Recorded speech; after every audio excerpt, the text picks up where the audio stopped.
Nexa, we got that third map that we didn't get at the major today. What's your take on this match? Well, it was a pretty tight match. I think if a few things maybe went our way on Nuke, we maybe could have won 2-0, but it didn't happen, and unfortunately we got smashed on the decider. I think this whole event has been like pretty bad by me individually. Personally, I think if I put up some better numbers or played individually better, we would have won a lot of close maps that we unfortunately didn't.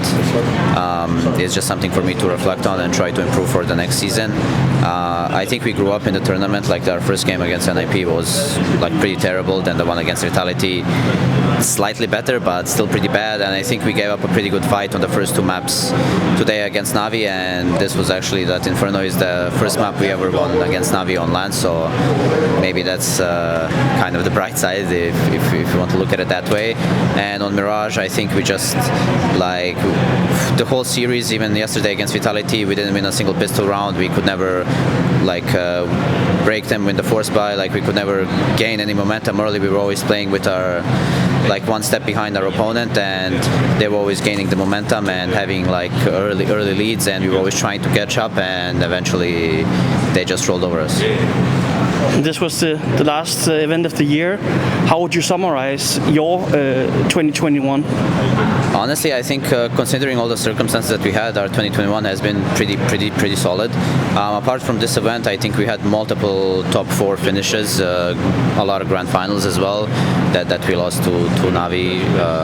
I think it was great, like considering that we don't have an opper. Like Kenny is on the bench for quite some time. We've been using Amanek, who is kind of like the stand-in opper, not really his original role.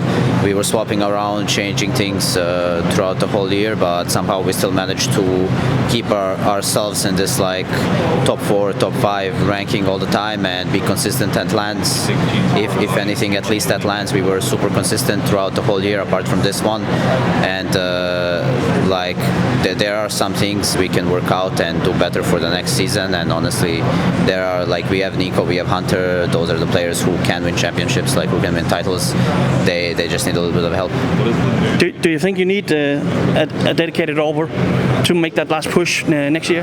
Yeah, I mean, it's definitely something that we've been missing throughout. Like we've patched things up, you know, like, and try to fill our gaps and holes as much as we could with Amanek, you know, and try to help him get as you know, in the best shape as possible for himself. But you can really notice it, especially on our T sides, that we are really missing an opper. But it's not just that. I think NiKo is really picking up the slack, and we really rely on him a lot. So when he's not having a lights out game, things are always very difficult for us. So just having another star in the team who is able to carry his own and put up consistent number will take the pressure off of NiKo and maybe make us more consistent, or at least make it easier for us to win certain maps. And next year, what will it take for you to be happy when next season is done? Is that a major win? Not just a major win, but at least winning like a couple of trophies. I think G2 hasn't had a trophy win in a long time, and it's been something that was always my goal ever since we joined G2. We had multiple opportunities. I think we had like 10 or even more grand finals, and we never managed to win one. So that's definitely a goal. Like if we can start off the year by winning some events and gain some confidence before the major, then it's a definite possibility that you know, we can actually grab that one as well. But we'll take it one step at a time and first see if we can win some other event.